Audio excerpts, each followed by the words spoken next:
Hello, I'm Alice Baxter with BBC World News. Our top story. A very warm welcome to you. Now, United Nations weapons inspectors in Syria have finally been able to visit the site of last week's alleged chemical weapons attack. Their first attempt was abandoned after their convoy came under sniper fire. These UN weapon inspectors have only been allowed into the site 5 days after the alleged attack. So how useful is this evidence actually going to be? As they proceed with their work. Mr Hack, you referred to that shooting that happened earlier in the day against these UN weapons inspectors. Ban Ki-moon in his statement earlier said that he's asked the UN Disarmament Chief Angela Kane to register a strong complaint with both sides of the conflict. Realistically, what's that going to achieve? OK, let's move on to Syria now, where the first day of the destruction of the country's chemical weapons arsenal has finished. It's believed Syria possesses around 1,000 tons of chemical weapons, which includes sulphur mustard gas and the sarin nerve agent, along with delivery systems such as ballistic missiles and artillery rockets. Well, experts from the Organisation for the Prohibition of Chemical Weapons are expected to visit production and storage facilities in and around the cities of Damascus, Aleppo, Homs and Latakia. Well, the task is not easy, as some of these cities remain in rebel hands and are fiercely contested. Well, our Middle East correspondent Paul Wood is at the UN for us live in New York, and he joins me live now.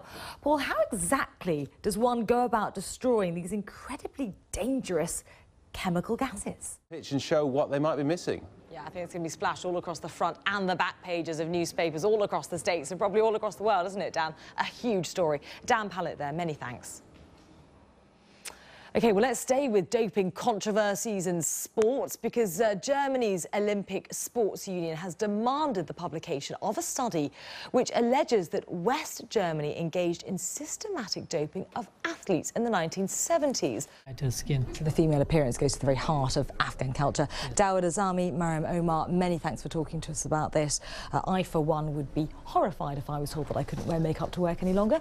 OK, this issue, again, is going to be discussed in Focus on Africa. It's 17:30 GMT, so do tune in for more on this. Back to you now, Michelle. I think we're safe, Alice, in the TV presenting world. At least I hope so. Alice Baxter in the World's Newsroom. Frank, embassy closures are not in themselves unusual, but this one does seem particularly wide-ranging and now long-lasting. Yeah, this is a pretty serious one. Etc. But you alluded to it just then. I'm interested to know what has been the reaction in the Middle East to these closures. And just very briefly, we've had a line that the US Defence Secretary has said that Libya and Somalia, the operations there, show that the US will, quote, spare no effort to hold terrorists accountable. That coming into us from Reuters. Are you surprised by the strength of that response? No, I mean... Mark Carney actually quoted, he's saying he thinks the financial sector could swell to 9 times gross domestic product by 2050. And of course, this comes off the back of him really wooing Chinese investment as well. So we really are seeing a line being drawn under the financial crisis, aren't we? Yes, we are. Not too bad at all, really. Of course, here in the UK, we're really haunted by this memory of 1987, of course. when we weren't prepared enough. However, some of his more pugnacious plans didn't actually come to fruition. Like charging for oxygen. Yeah, and the fat tax. Was that one? I know you're going to be charging a balloon. What's the trouble with the oxygen? Probably. Doesn't surprise me. Many thanks to both of you for joining me. If I could just begin with the news of the day and everyone's favourite microblogging site, Twitter. Here at the 100 Women Conference, we've been asking women from all around the world to tweet, and they've responded in their hundreds. Today, they released their share price for when they go public next month, slightly lower than many analysts were expecting. What do you both see as the future of microblogging sites like Twitter or Weibo in China for business and also particularly for women around the world? Martha?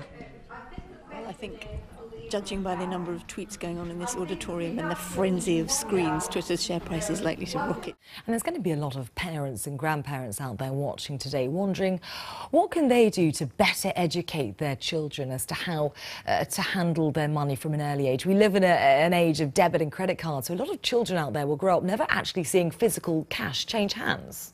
Well, it's the same thing that we did. This fatwa that's been issued, this extraordinary fatwa allowing people to eat things like dogs and cats inside Syria, is it a measure of just how desperate the situation inside Syria regarding hunger and malnutrition has become. And I'm Alice Baxter in London. Here are the headlines. A very real reminder there about the consequences of this US government shutdown for Americans across the country. Well, let's go live now to Washington, where the pressure is on Republicans and Democrats to reach a deal. The BBC's Laura Trevelyan is there. Laura, talk of progress now coming out of Washington amid this flurry of negotiations over the past few hours. What does that actually mean? Could we really see a deal on the table? But first of all, I want to know, who is this burger actually meant for? I'm a vegetarian. Is it meant for people like me? Well, Very, very quickly, Rebecca, is it going to taste nice, though? That's important. probably not, actually. Now to Paris, where two Chinese tourists were briefly detained when they tried to settle their hotel bill with €1 coins. Well, police thought the money might be counterfeit, but they were wrong. It turns out that the coins had a perfectly legitimate, albeit unusual, origin. Well, let's cross live now to Hugh Schofield. He's in Paris to explain it all to us. Hugh, this is fascinating. What exactly happened in the lobby of this Parisian hotel, and where did the coins come from?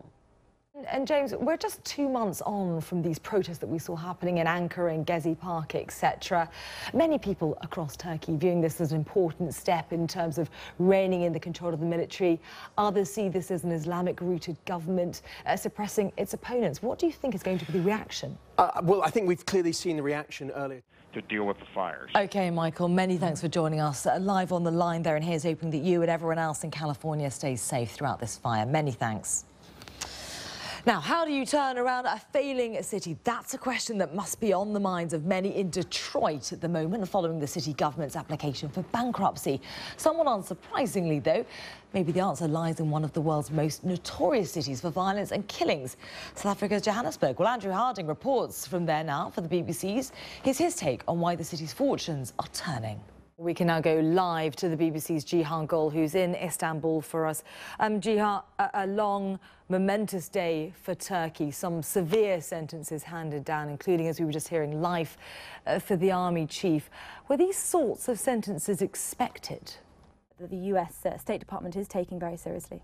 And Katie, how worried should we all be? According to US lawmakers, this alert is based on intelligence that goes beyond, and to quote one US lawmaker, the usual chitter-chatter of would-be terrorists that we see on the internet and elsewhere. James, it feels like things are really coming to a head. Have you been able to speak to people inside the protest camps? Have you been able to gauge the mood? Rami, is there more evidence that the conflict in Syria is spilling over? So I would imagine a lot of reaction or debate online, people saying, is it worth the money? I've heard recently from the UN Secretary-General Ban Ki-moon and from his spokesperson as well. What's been the reaction in Washington to what they've said? This is BBC World News. I'm Alice Baxter. Good to have you with us. The latest headline.